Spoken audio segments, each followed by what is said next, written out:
the Cacophony of Creatives presented by the Greeley Creative District. We're about to get started. Thank you so much for everyone coming.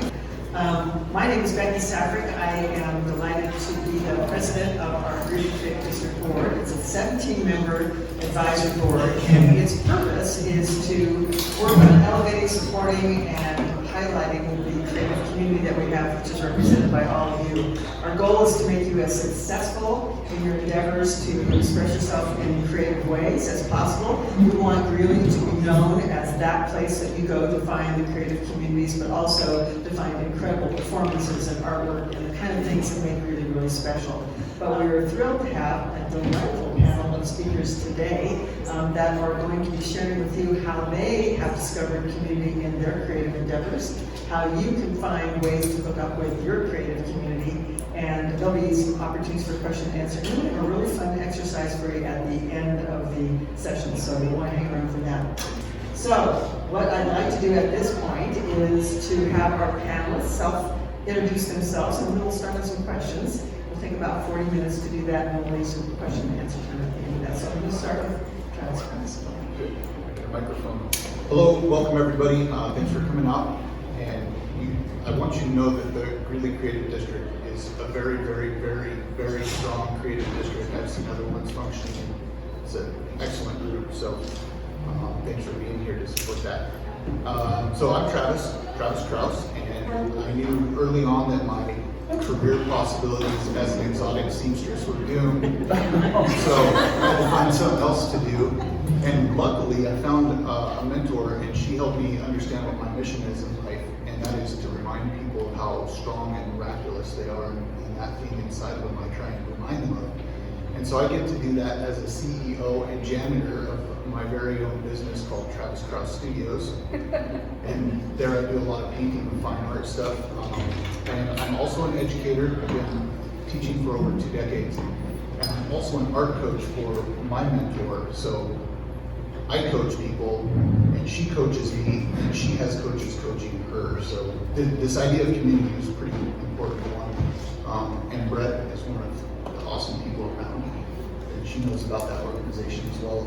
It's called Making Art, Making the School of Business, and it's really helped me launch into a working artist. So that's all I got. I get to introduce myself, don't I? I'm Susan Anderson. I just moved back to Greeley 2 years ago, and I'm just now finding out about the creative arts district and all the things that have been gone for 25 years. They're happening. Whoops. Oh, sorry. I'm just going to be a loud person. I'm one of the founding mothers of Madison Main Gallery, and that has been one of the greatest pleasures in my creative life and in my social life, because you probably know artists are kind of shy folks who like to work by themselves. And so this gets us all out to see each other, which is the best. I think it's what I say. Hello, my name is Sally Otto. I'm one of the co-owners at Makers Mercantile and Studio in downtown Greeley. We're located across from the Rio restaurant. If you're on the patio, I can see what you're eating. We have over 100 artisans that rent spaces from us in our store, and then 2 studios where they teach classes. So I'm a maker, I'm a craft dabbler, to be honest. My house looks like Hobby Lobby. You can ask my husband and daughter. And really my journey began as a child. My mom was a kindergarten teacher, and so construction paper, scissors, glue, and crayons were a huge part of what I did when I said I was bored. Those always seemed to come out.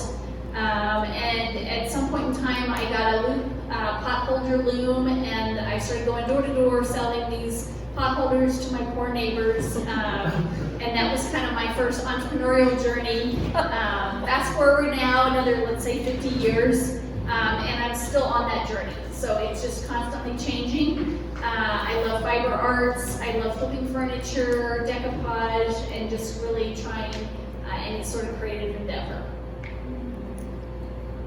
Wow. I'm Dan Augenstein. I'm a painter. I got my first set of oils as a Christmas gift in my 7th grade year, and so I've been painting for about 53 years or so. Is that right? Is that what you're I can't do math, all right? So somebody else, Deb, you'll have to help me out with that one. 63 years. All right, 63, I don't know. Anyway, so I've been painting for a long time. I taught in School District 6, and some of you were students of mine, and some of you were parents of my students. And so I taught in District 6 for 30 some years, and then I taught part-time at Ames. So I finished that off in 2021, after about 45 years of teaching. So I've been painting. I'm also a learner. I'm amazed by what I don't know. It just floors me when people say, well, you know about altered palettes, don't you? And I'm thinking, altered palettes, what is that? All right. Well, certainly you teach that to your students, and I'm thinking, if I knew what it was, maybe I would. So I'm amazed by what I don't know. So I am a member of Madison and Maine, and I'm the if you're the mother of Madison and Maine, or one of the mothers, then I might be one of the stepkids or something. So yeah. So I'm a member of Madison and Maine. I'm also a member of the Thompson Valley Art League and Loveland, and that's another set of community people that are pretty amazing and networking too. So I think that. Oh, Ames, I did mention Ames. Well, the topic of tonight's cacophony is finding your creative community. Where can you hook up with those places and people and groups that can help you thrive and give you connections that you can use as you go on to your journey? So we are asking our panelists to maybe start with, how would you define community as it relates to this world that you're in as a creative?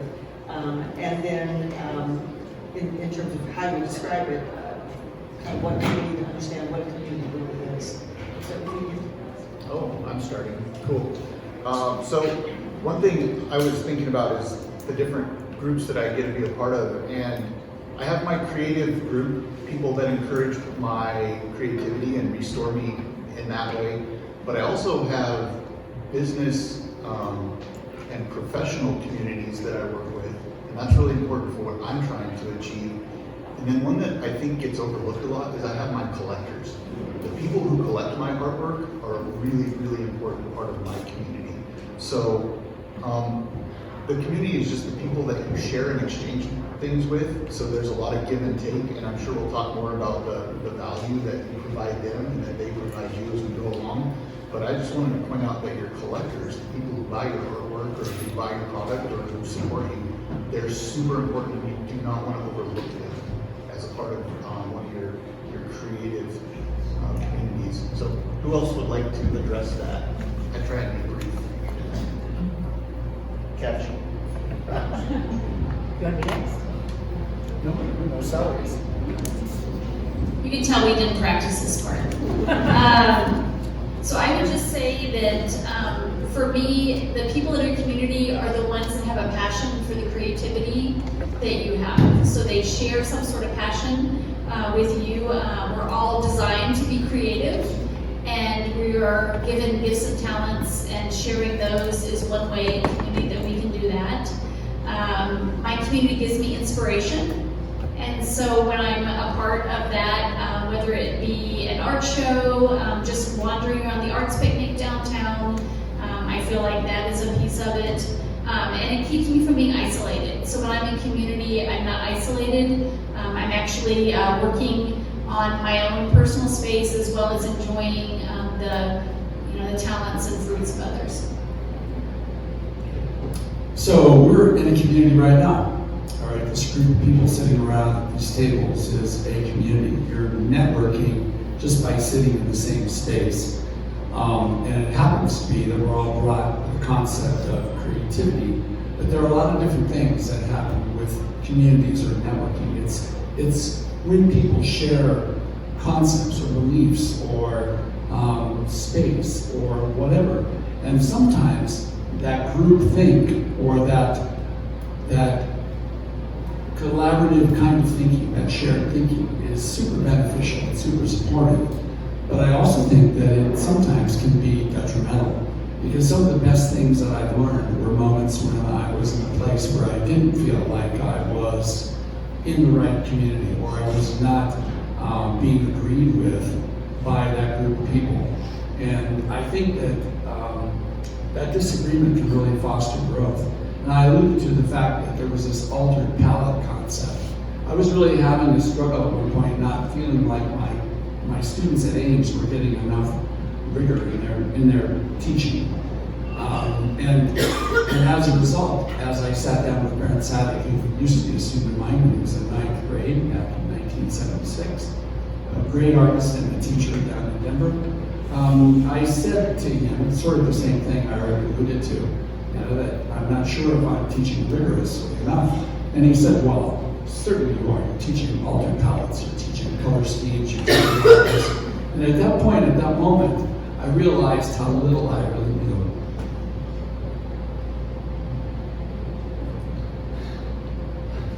It's hard to get emotional, but it's that moment of disagreement, it's that moment of conflict, it's that moment of not being in the same space with somebody that actually can bring great growth. And I think that was the important piece for me. And out of that, a whole other community came up, a whole other group of people. Travis and 3 other people, along with Stephanie Newton out from Ames, we collaborated and put together an opportunity to re-examine the elements of design. I have no idea where that's coming from. All right. But we re-examined the elements of design: color, shape, line, value, form. All right. Even some things that Travis brought up, like time. How is time an element of design? Well, for a potter, it is. For somebody who's aspiring kilns, it's critical. All right. And then we looked at in another show, we looked at the principles of design. And I think it was only because of that feeling of discomfort that something else happened greater. And so I would say that community thinking is important, sharing in the community is important, but being willing to accept the fact that not everybody always agrees, all right? And in that disagreement, new things happen. I don't know if I can follow that. So I came into pottery by the back door. I just started to make pots. That's what I've done all my life. I'm sorry. That's what I've done all my life with my creative parents. We just learned to do things. And it wasn't until I've been doing it for a long time that I realized I didn't know nothing. So I went to grad school. And if that doesn't make you run into people who disagree with you, I don't know what does. I think some of those people wanted to disagree, just to be abstract. Anyway, but it was a great growing experience. What I include, as Travis alluded to, is collectors. It's not, my community is not just art or artists. It's the friends that I've made as customers. It's the students who come in, want to make a spirit house, and I just roll out a sack of clay and they make one. And I think probably those students, and I bet that's true for you too, Dan, are youth. That those are some of my largest private community is all those people. I don't have a one-bed studio, so I'm not really teaching. It's a single garage that I've converted into a studio. But I've had 3 studios elsewhere, so I've only had a lot of students. I have another arts community that I belong to in Essex Park, and it is very much like this one. It's a much smaller town, and we all stick together. We go to each other's openings. We just go and have coffee or beer or something together. And it has the same basic understanding that we artists need to support each other. That we can't, I guess it's okay to be contrarian if you want to, but it's more likely, I think, to give positive responses about how you're doing. Or people say to me, I don't have an artful bone in my body. And I always say, have you looked at your house and how you decorate it? And look at the way you're dressed. That's very artistic. So I think my main job is to encourage people to just pick up something and do it. What I love about what you are sharing is that a part of community is finding how to push past limits. And maybe some of those limits are self-imposed or self-perceptions that you have. I'm not an artist, I'm not a performer, I'm not a singer, or do I belong, or where do I belong? So my next question for you is a kind of two-part. What do you give to a community, and what do you get? We've talked a little bit about the importance of a community, but what do you bring to it, and then what do you plan to take from it? Sally, can we start with you this time? So insofar as community, I would say kind of you get what you give. And so I'm going to start with the gets first. You might get referrals. So you may have somebody who likes your work. And so just being a part of a community that someone has suggested, you may get a referral for work or a custom piece. You get the opportunity to be a mentor or mentoree. So you have skills that you build along the way, and it's a great opportunity to grow and share. I would say another thing that you can do is just showing up and being fully present. So like today, you showed up, right? So we have some opportunities before and then after to do some networking, and if time permits, like fully show up, like start telling your story, let people know who you are. And then another thing is really just determining who your community is and being able to give back to that. So you can get information from mentors and people, but you can also give back and volunteer. And so that's a way you can kind of give and get together.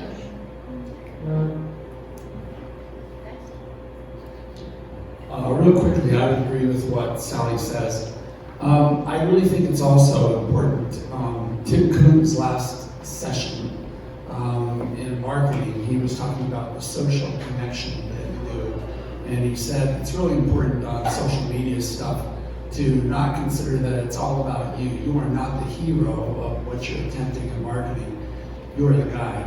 And I think that's really important for me, even thinking about networking and about community, is that when I become a part of a group,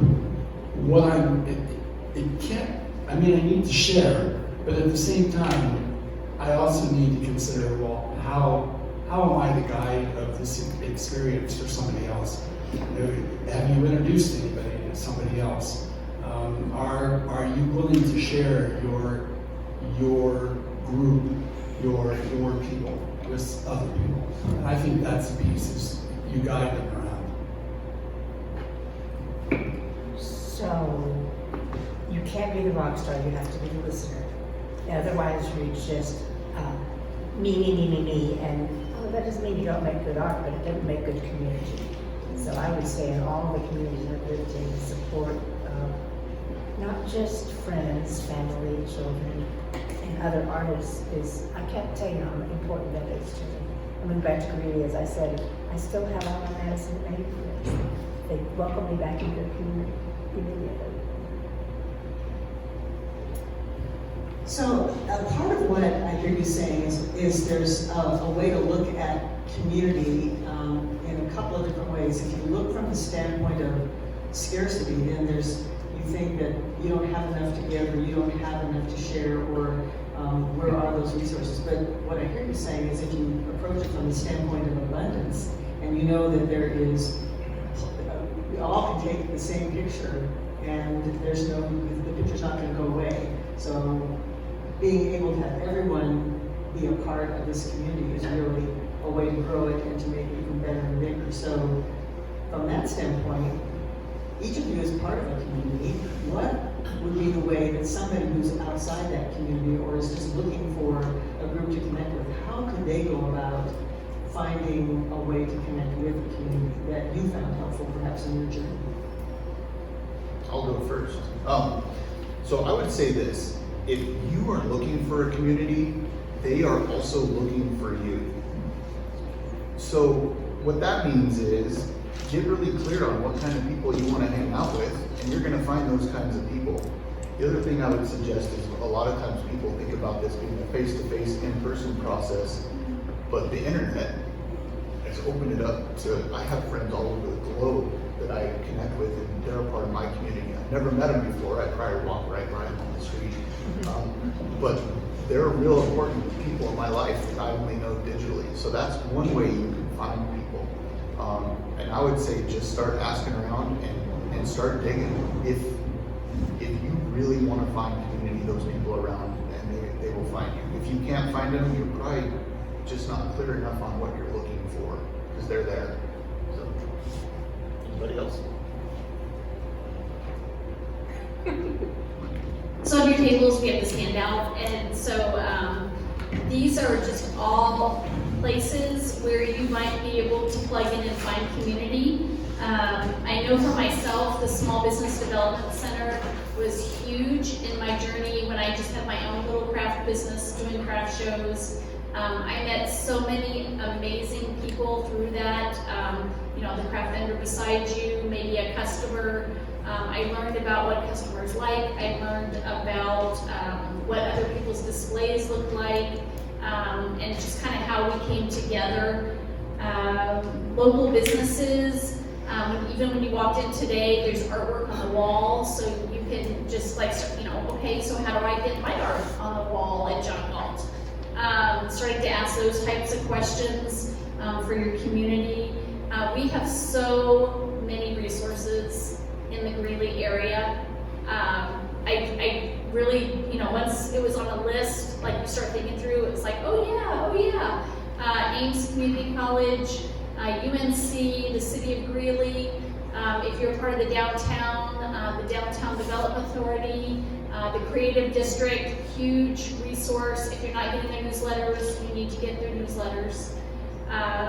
And then for me, during COVID, I would say Facebook groups, so similar to what Travis said, I am in some amazing Facebook groups that have helped me hone in on my business skills and grow. So it's just finding what those are, tapping into them, and just setting some goals to grow your artistic business. I think as you look at the four of us, we're all visual arts people.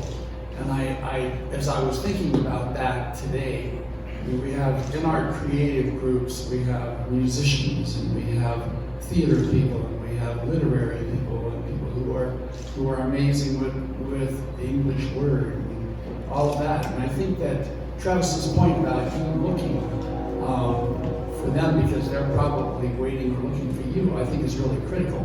And what has to be done then is you have to reach out. We walked by the Bandwagon magazine sitting outside, just in the hallway out there. I mean, that's how I first heard about the Well and Walls. All right, to see Armando and does everybody have theirs? All right, sitting, I mean, in that article, I'm thinking Bandwagon was all going to be about the Moxie Theater and about the current groups that are going to come in there. I had no idea that they were going to spread into my zone.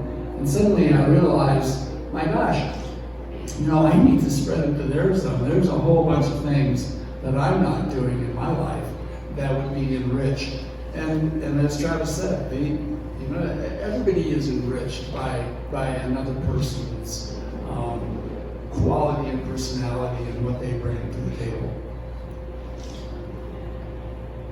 My advice to you would be to go where artists hang out, and they'll find you and you'll find them, because although we're not a very gregarious spot, if you walk into Madison and Main Gallery and just sort of ask, how do you do this? Or, you know, artists are, once you get them to open their mouth, enormously generous, and will tell you, tell you how you can get in, or tell you someplace else to go. If you, they're just, you have to hang out with other creatives, I think, to be able to enlarge your circle. That makes me think of a conversation I had yesterday with one of the Well Walls muralists. I had, of all things, a discussion about wheat paste.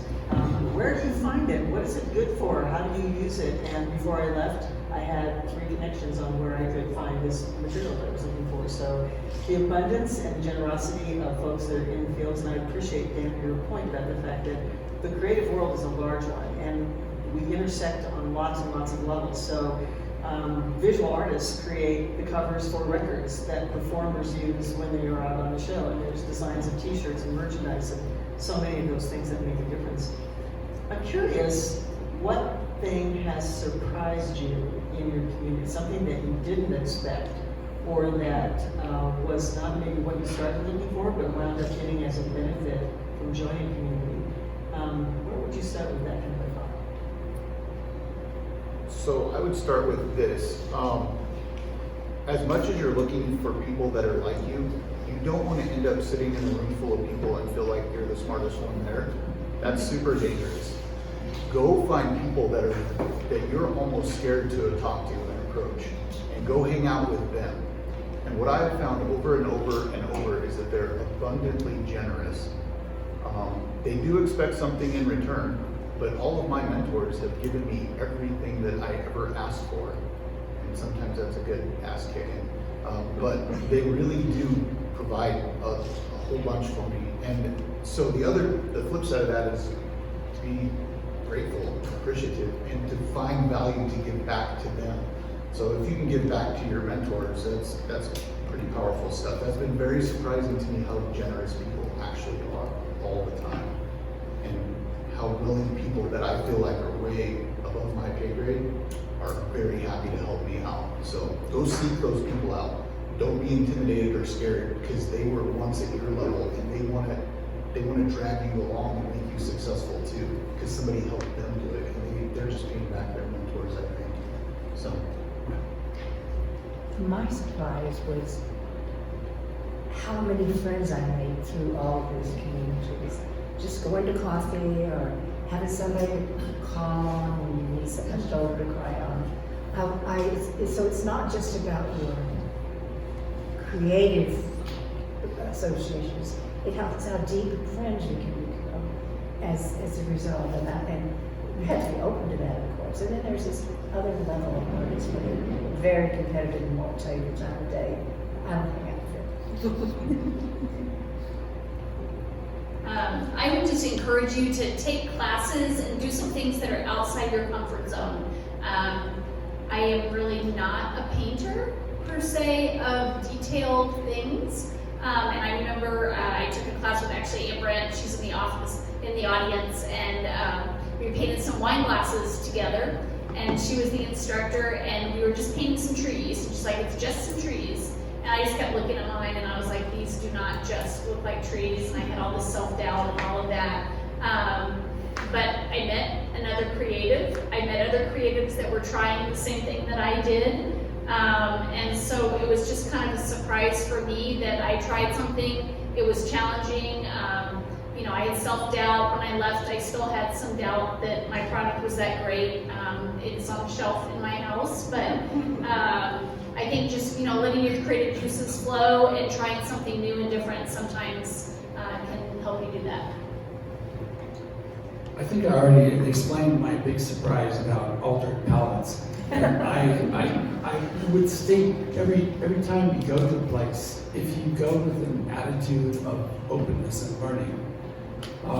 Tim Koontz's comment about being the guide and it's not about you was a surprise to me 2 months ago. I mean, that still sticks with me, and it does impact on a day-to-day basis the kind of things when I'm sharing about what I'm doing. It is, let me lead you through this concept, and let me talk with you a little bit about what I've learned, or how have you learned something similar along the way. So I think that's the thing, is if you go with an attitude of being open, I'm amazed still continually by what I don't know. And in this room I know about that, that much. And that's about it. But you're really good at what you know. So a little bit about what I hear is also that there's a little bit of self-reinvention sometimes that happens. And so in addition to kind of thinking about something that was a surprise to you, can you think of a time when you needed to rethink who you were, what you were doing, the course you were on, or that you had a mental block about, I've done 55 pots now, what's the next thing I can do to push myself to a new level? When have you found a community helping you take a risk like that, when maybe that wasn't even what you were starting to do, but it was something that you grew aware of? So I mentioned I was in grad school. I was the world's oldest living graduate student at the time. I was in college at the same time my children were. But Jim Kleeman said to me when I was working in a studio at UBC, are you going to keep making the same cups and bowls and plates that you've always made? It was just, well, maybe not. And so I started studying sculpture, and it was a great nudge, and I really appreciated that nudge, and I found that sculpture's a lot harder, it takes a lot of time. I used to be, are you ready for this? The princess of pie plates. I could make 12 pie plates, wedging and everything in less than an hour. And I put them up, but now I've spent working today, and I still got 3 spirit houses, and I'm not done yet. Because I had to slow down in order to, and not worry so much about it. But I'm glad I found sculpture. I still like cups and bowls. I'll just share a personal story real quick about I was a 3-dimensional artist for a long, long time. Lots of ceramics, concrete, metal, and all kinds of stuff. And one of the people I went to college with called me up and said, hey, do you want to come learn how to paint murals? And I was like, well, I'm colorblind. I don't know if that's such a great idea. And she dragged me out, and I learned how to paint murals with some of the best mural painters in the world. And it was because I took a risk, and I was willing to try and do something new. And that group of people painting the murals were some of the best painters I'd ever seen, like up close, watching them in action. And they were very generous with helping me move my skills up very quickly. So, and that just came from me being willing to take a risk when somebody asked me to. And I think if you say yes, like has been mentioned up here a couple of times, you'll get a chance to reinvent yourself. And sometimes it's from somewhere you can't expect or believe or even predict in any way. So now I consider myself mostly a painter, and 15 years ago that wouldn't even been in my vocabulary. So anybody else? Yeah, I would just share really quick. Communities come in all sizes. This is a larger community, but Thompson Valley Art League and Greeley Art Association, those are big communities. But probably my family is, that networking in that community. My daughter's there, and my wife, and Travis is part of our family. I would say that probably those things that caused me to grow is when my wife comes down and looks at one of my paintings and says, don't you think you need a little red in there? And I'm thinking, no, I don't need any red in there. Well, maybe some Indian paintbrush would be really great in this. And I'm thinking, no, it's fine as it is. And a lot of times it is that moment where that adversity and me trying some Indian paintbrush and this painting of purple lupins made all the difference in the world. So I would say sometimes communities are small, and sometimes you learn things where you're not expecting to learn. I've got to say, my husband was an orthopedic surgeon, and when I was learning to throw, I'd bring a bunch of balls in, and he would go, they're not round. I wanted to hit him with a ball, but I didn't, and I can make round balls. I think sometimes failure is another place that we reside when we're trying to find a community that can help us grow.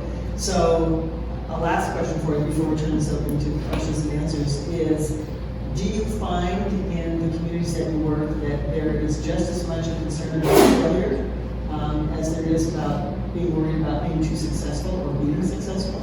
In other words, there's sort of a fear of failure. That's sometimes what keeps us from doing things, but sometimes there's a fear of success. Does that play in, and how do communities help you kind of push past that? I think it's a double-edged sword, because you want a forgiving community that encourages you to try new things and grow, and you can't grow if people are punishing you for it. Simultaneously, being accountable to people is very powerful. If you say you're going to get some stuff done, and you don't get it done, and they hold you to it, you're going to fix it, and so you're going to do that thing next time. So it's definitely a double-edged sword. I have some people that I look to kind of keep me on track and give me the business if I don't do what I say I'm going to do. And I also look for people that I'm like, hey, I got this squishy idea that we can mess around with for a while, so I would probably parse my thinking up so that I could know who was who in which situation. I'm gonna pass this on to Dan, because at the gallery, if we have an artist that we think, might not be ready for prime time, we always assign the call to Dan, because he can encourage that person. And maybe he'll get invited to a special show. He doesn't reject anybody, and I have to say that is the biggest gift. Sorry. How's the setup? It was a compliment. I think it's from teaching 6th and 7th graders so long. When they would, I did 13 years of teaching 6th and 7th graders, and when you have a bunch of, and you taught everybody in the school at Berwick Middle School, it really is about looking for their specialness and encouraging them. And so, and I think that's what happened at Ames, and why I was feeling like I wasn't rigorous enough is because I was always, wow, that's really coming along cool, it's gonna be great, we're gonna keep working on that, it's gonna be good, which is sort of the same things I said to 6th and 7th graders. And I think that's the part. Susan took away my thought. What was the question? You're a failure for their Oh, success. jeez. I gotta tell you that one of the questions that Becky first posed for us was, how do you deal with the imposter syndrome? All right? I felt that today. All right? Sitting in front of you here, trying to tell you that I knew something about communities. What an imposter. But then when I look and I see people who I love and I care for and who I've known for a long time, there's no giggling now, Robin, right? It is. I think that's whatever I was answering. I would just go back to that we're all on our own individual journeys. And so I look at some of the work that I first did at a craft show, and I probably would not give it as a gift. And then little by little, I got experience, I gained knowledge, I met other people that came alongside me, giving me the skills that I needed to hone what was going to be best for my products, for what I wanted to do. It wasn't always easy, and I look at what we have at Makers Mercantile, with 100 vendors that are so talented. I get the opportunity, like every day, to have customers come in and just talk about the gifts that we have there from the people that are sharing it. My job is I get to share like 100 people like all of you with them, and just hear their stories and what resonates with them. And so I would just say, don't give up, keep working, keep trying, get in a community where you can better yourself, and at the same time better others with what you know. The way I deal with the imposter syndrome is say, oh shucks, I just play in mud. I think the one thing that is so powerful about the creative community is that not everybody responds the same way to art. There's not a one size fits all. But one thing that is a common thread is when somebody feels an emotional tie to something they're viewing it in the Makers Mercantile, and they see that thing that for whatever reason, really they want to have, or it creates an emotion, or they know somebody that it would be really special to give it to, or one of the piece of pottery that you do that has a nature thing to it, that somebody just says, that's got to be on my patio. There's something about that common denominator with artists that I think makes this world that we work in both fragile and so strong, because it's the very essence of the human existence. And I'll end the question a little bit with an experience that the Creative District had. We had one of our board members said, what we should do as a Creative District is we should try to break a world record of some sort, a Guinness World Record. We said, oh yeah, sure, that sounds great. Like what? And he said, well, what about, I got online and I noticed that nobody has yet topped this one community that has the longest chalk art drawing in the world. We said, oh, that sounds ambitious. And so we didn't know what we were doing, which is probably a really good thing. That's really a very valuable thing to have as you're a creative. So our little board got together and worked with a number of people in the community to find out what we had to do. These had to be 6 foot by 6 foot squares, and we had to find a way to be longer than 3.5 miles of chalk art drawing. So we knew we were going to have to count on, Dan talked about tiny communities. This had to be a big community. So we invited everybody in the community to come. They needed no experience. One of our chalk artists is right there. And we had over 3,500 people show up on a Saturday in September. In fact, it was September 12th, not too. That's probably why I'm twitching right now, is I kind of still remember it. We started at 6 in the morning and we ended at 8 at night. And we had that many thousand people come, and they weren't what they would define as artists, but they could take chalk and they could turn it into a drawing. We had one theme, we had to make it a nature theme. And at the end of that day, we had engineers come out and help us kind of figure out how long it was. We had to certify this, we had to take pictures of it. And we did it. We broke a world record. So the Greeley Creative District and Greeley, Colorado is now the world's longest chalk art community holder. And this is a record that hasn't been broken, and we did this 7 years ago. So everybody has a community that you can be part of. What was so fun about that day is we had bowling leagues, and we had little baseball teams, and we had people from corporate offices, and we had artists, and we had people from every ethnic group you could imagine, and every one of them brought something unique and special. And throughout the day, we had people say, well, I did one square, but I could come back later and do another one. Or we would find them coming back to see how far along it got. So if you're ever curious about how that looks, get on our website, you can see what that looked like. It also took the community of the university and other people that were helping to support in lots of different ways. But it was a great way for people to find out that we all have a creative streak, and we all pushed the limit that we didn't think we had, and found another way of reaching communities. So with that, Are those pictures on your website? we do have a picture of our chalk art drawing on our website. If you can't find it, let me know. We'll send you a picture, but we're pretty proud of that. I don't know that we'll do it again, but I did check before I came, and we are still the world's longest chalk art drawing in the world, and we beat Germany. As a matter of fact, they were the last ones that attempted that. And there have been several runs at it since then, but we got it done. And I think that also speaks to Greeley. I would tell you that, echoing much of what other panelists said, is Greeley's got a really dynamic, special community here, and I think that makes this whole effort of connecting with each other really special too. So you've got some Sherpas up here that have found a way to make community work. Do any of you have some questions that you'd like to ask them? Not all at once. Yeah, Dana. So I think I've heard several of you say, like, finding the right community for you, or figuring out who it is the most. Because obviously you want variety of input, and you want people in your field, but especially Travis, I'd love to hear more about what do you mean when you say finding the right community? So part of my background, I don't know, 20 years ago or 18 years ago, just pick a number, I decided that I wanted to have my own group of art friends meet regularly to get better at art.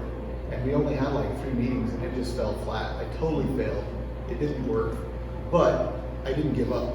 And I think that my first attempt was not successful. Maybe my second and my third and my fourth. But as I went through that, I kept finding people that more fit what I was looking for as I went along. So my initial thought is that we get to just keep trying, we fail forward, find new people until it works. So that would be what my experience says. And really quick, one thing I didn't mention yet because it didn't come up specifically, but one of the values of the community and art is very, very parallel. Artists help you see the world through a pair of eyes that are not your own, or hear the world through a set of ears that are not your own. And so art helps you travel through time and space and culture, and that community also offers other perspectives, just like Dan was talking about, you know, somebody coming down to the studio and asking about the colors. And that's the super valuable piece. So finding those people you may not know what you're looking for yet. So you just gotta go out there and dig around until you find some people, and if it works, great, and if it doesn't, you gotta find the next group of people. Because once you find that stride and that mesh, you probably got who you need, but it takes a while sometimes. I want to ask a follow-up question, which is, have you left a community because it didn't meet your needs? Have there been a time when you were looking and found a group to be part of and said, oh, these are not my peeps? Yes. You don't have to reveal it. Me too. Yes. He's gonna say, No, let's elaborate. So, I'm probably a little bit unorthodox in my approach to selling artwork. I don't use galleries, and that was some of the groups that I ended up leaving because I had some very distasteful experiences, and I decided I was not going to be treated that way anymore as an artist because I was not treated well. My art got lost, I didn't get paid, there were some other problems, so I left those negative situations, and I found that my collectors that I know personally are way awesome. Those people are fantastic, and I love them a lot, and they're for me in my situation a lot better than the gallery owners I had to deal with. So yes, I left and I found the new people that fit me better. That's exactly how we started the Madison and May Gallery. All of us in the process of something in summer, you'll see we like and galleries gets in, oh, what's a big box? Or, you know, that's too big, we're doing small. So we just made our own damn gallery so we could do the damn own RESPECT. Any other questions for the group? Yeah. I think it was Travis that talked about one of his most important communities being collectors. And this kind of is the same question. And the rest of you too, for your collector base, do you have any suggestions on how to find those people? Or what would be your approach as far as that goes? On the social media front, they always talk about organic gains instead of like some sort of scheduled social media release. And I have found 100% for me is that it's very organic. I have a collector, and that collector refers me to another collector that I didn't see it coming, they refer me. So it's an exponential pyramid marketing scheme for me. But I don't do the work anymore. My collectors take care of all my business for me, and I can't pick and choose. They find them for me. So it's been kind of magical, actually, to have that happen in my life. yeah, so I get to see this a lot at the store. So many of our artists are in different places and in different communities, which is wonderful. So for example, they do a pop-up show or a market or a craft show, and you know, they might just mention makers or whatever. And the people that are there, their customers that day, maybe they take home a pair of earrings, and they gotta have another pair, and that craft show is done. So they come and they're like, hey, I met this person, she kind of, you know, they may not remember the details, but I've got to have another pair of her double-sided painted earrings. Got to have it. And so it's interesting how they build their community just by continuing to let people know about what they're passionate about, what they love, producing a quality product, and then they tell their friends. You know, we have all the time, you know, gift giving, you know, women come into the store and they like this, and then their significant other or spouse comes in and they're like, you know, she was in here and she really liked this and this person. So it's just really paying attention to those things, taking notes, and making sure that you're following up with anyone who's bought from you. Maybe they have a referral for you, and just continuing making your product and making yourself unique. I don't have an answer for that. My answer is much simpler, and I think it's because I'm so much older. I've been making pots for more than 50 years, and even though I change what I'm doing, I'm not the princess of pie plates anymore. If you just keep consistently putting yourself out there, people will find you and then they call and ask. I like not to call it orders. I prefer requests. Oh, you can't. People come and ask for something else that they want to ask. I like to think of them as requests rather than orders. Just keep on. That's my answer. Deb, did you have a question too? I did.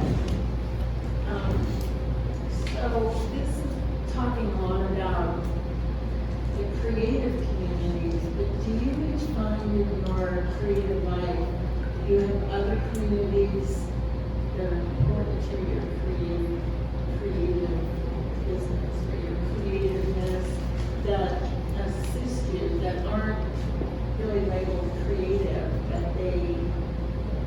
they're a community that you're part of too? Does that make sense? Support systems. Do you have some support systems that are outside the creative community that also help you thrive?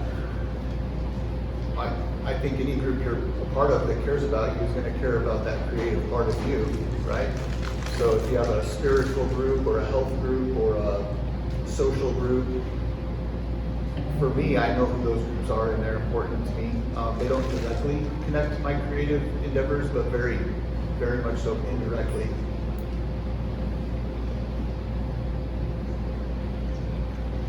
Yeah, I would just say, you can very broadly define that. Neighbors, friends, workout group. I work out with some people and they're always like, hey, what's new in the store? Or what have you been making lately?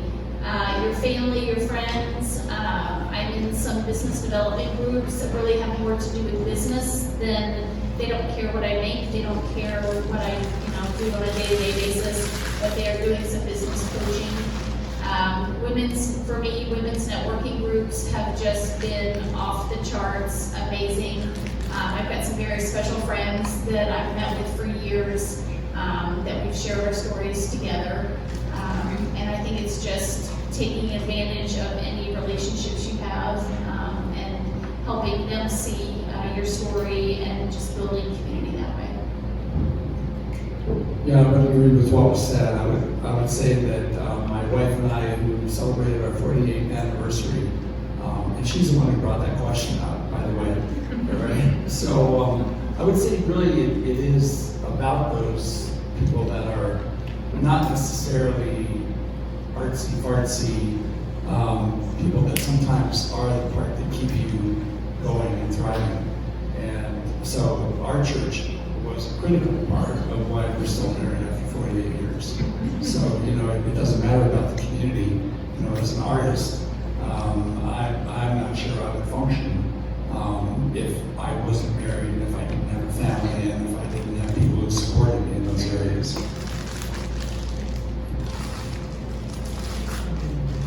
My husband had a stroke 4 years ago. He's bedbound. He can talk a little bit. But I discovered that this is a new situation. I can't rely on any of my old communities. You want to come take care of Bill? I'll go to this meeting. So I had to find a whole other community of people who had time to spare and help me.